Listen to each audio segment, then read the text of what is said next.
কাকে বিয়ে করলো, কোন পরিবারে বিয়ে করলো, ধনাঢ্য পরিবারে বিয়ে করলো, নাকি ব্যবসায়ী পরিবারে বিয়ে করলো, প্রেম করে বিয়ে করলো, নাকি অ্যারেঞ্জড ম্যারেজ, অন্য কোনো দলের নেতাকে বিয়ে করলো, মেয়েটা দেখতে সুন্দর নাকি পেতনির মতো, কত টাকা খরচ করলো সার্জিসের বিয়েতে, এমন নানান ধরনের কৌতূহল মানুষের থাকতেই পারে সঙ্গত কারণে সার্জিস আলোচিত মুখ।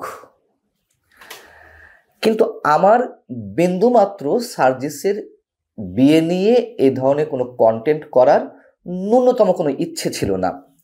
আমারও কৌতূহল হয়েছে সার্জিস কোন পরিবারে বিয়ে করলো বা কোথায় বিয়ে করলো, কিন্তু এ বিষয়ে কথা বলার অথবা আলোচনা করার ন্যূনতম রুচি আমার ছিল না, তারপরেও করতে হচ্ছে।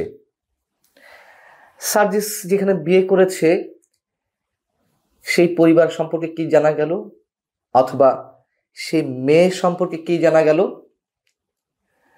সার্জিসের যিনি শ্বশুর তিনি বিএনপির রাজনীতি করেন, তিনি হাইকোর্টের ডেপুটি অ্যাটর্নি জেনারেল, তার মেয়ে খুবই ধর্মভীরু, মানে সার্জিসের যিনি নবপরিণতা স্ত্রী খুবই ধর্মভীরু, তিনি নিকাব পরেন। তার বিয়ের একটি ছবি ভাইরাল হয়েছে যেখানে শুধুমাত্র চোখ দেখা যাচ্ছে, আর কিছু দেখা যাচ্ছে না। এবং যতটুকু জানতে পেরেছি হোম স্কুলিংয়ের মাধ্যমে তার পড়াশোনাটা হয়েছে, অর্থাৎ খুবই ধর্মভীরু। এখন সমস্যাটা কোথায়? সার্জিস মহা অপরাধ করে ফেলেছে, অথবা এর ভিতরের রহস্যটা কি? সার্জিসের স্ত্রী তাহলে তালেবানি সংস্কৃতিতে চলে, তাই না? সার্জিসের শ্বশুর বাড়ির পরিবার কট্টর মৌলবাদী এবং তালেবানি কায়দায় চলে, এবং এ কথাও বলা হচ্ছে যে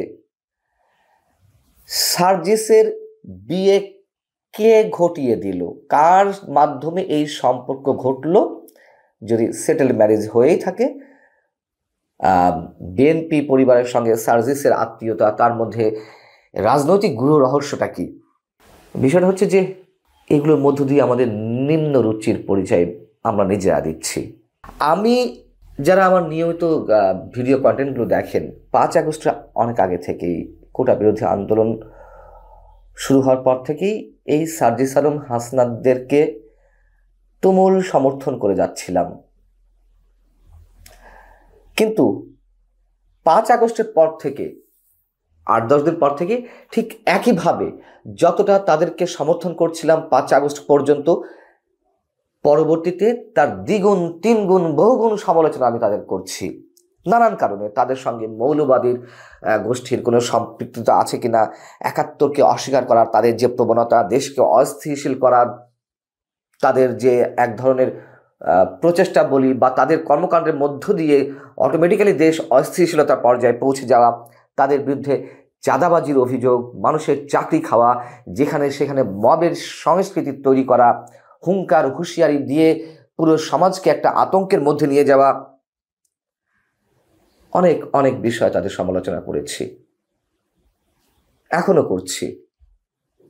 অনেকে সাবধান করে দেন, তারপরও আমি বলার চেষ্টা করি যে কোনো অপরাধের বিরুদ্ধে, অন্যায়ের বিরুদ্ধে, এবং যা কিছু চলছে আমি এগুলোকে সমর্থন করি না। কিন্তু একটা মানুষের সব কিছু নিয়ে আমাদেরকে আলোচনা করতে হবে।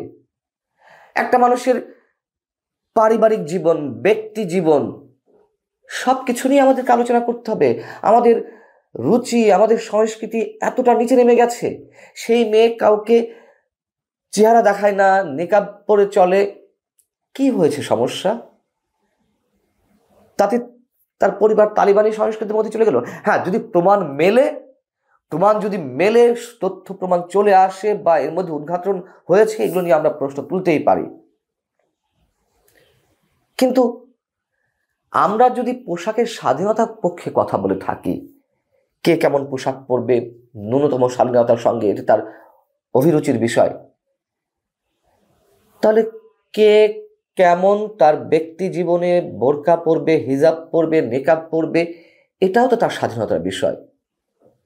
আমরা স্বল্প পোশাকের পক্ষে কথা বলে নিজেদের উদারতার পরিচয় দিব, আর কেউ আবৃত অবস্থায় চলাফেরা করলে সেটার বিপক্ষে কথা বলবো, সেটা নিয়ে খুঁচাবো, সেটি নিয়ে আমরা অন্যরকম মিন করার চেষ্টা করব, মিনিং দাঁড় করানোর চেষ্টা করব। এটা কোন ধরনের পরিচয়? এবং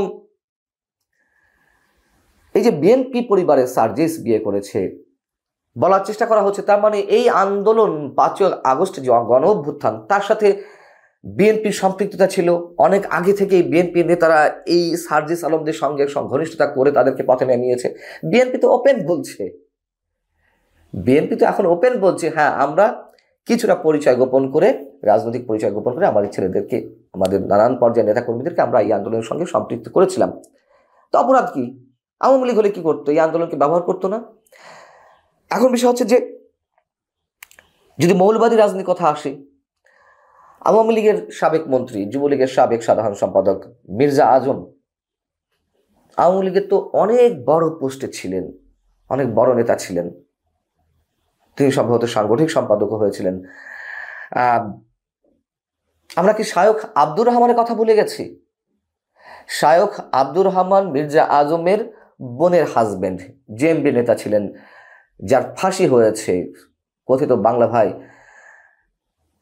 মানে তার সঙ্গে। তো শায়খ আব্দুর রহমানের সাথে মির্জা আজমের বোনের বিয়ে হয়েছিল, তার জন্য কি আমরা মির্জা আজমকে জঙ্গি বানিয়ে দিয়েছিলাম? অথবা আওয়ামী লীগের রাজনীতি থেকে মির্জা আজমকে বহিষ্কার করা হয়েছিল? সেটি তো একেবারে প্রমাণিত সত্য যে সেই পরিবারটি স্পষ্টভাবে তালিবানি সংস্কৃতি কায়েম করতে চেয়েছিল, জঙ্গিবাদ কায়েম করতে চেয়েছিল। সারা দেশে হামলা, খুন, বোমা হামলা সারা দেশে কিভাবে হলো তা তো আমরা জানি। কিন্তু সার্জিসের এই বিষয়টি নিয়ে এত নিম্নরুচির সঙ্গে আলোচনা হবে, তালেবানি সংস্কৃতি বানিয়ে ফেলবো তাদের পরিবারকে। কথা হচ্ছে যে কেন এত কথা বলছি এই কারণে যে মানুষের ব্যক্তি জীবনগুলো হেল করে তো লাভ নেই।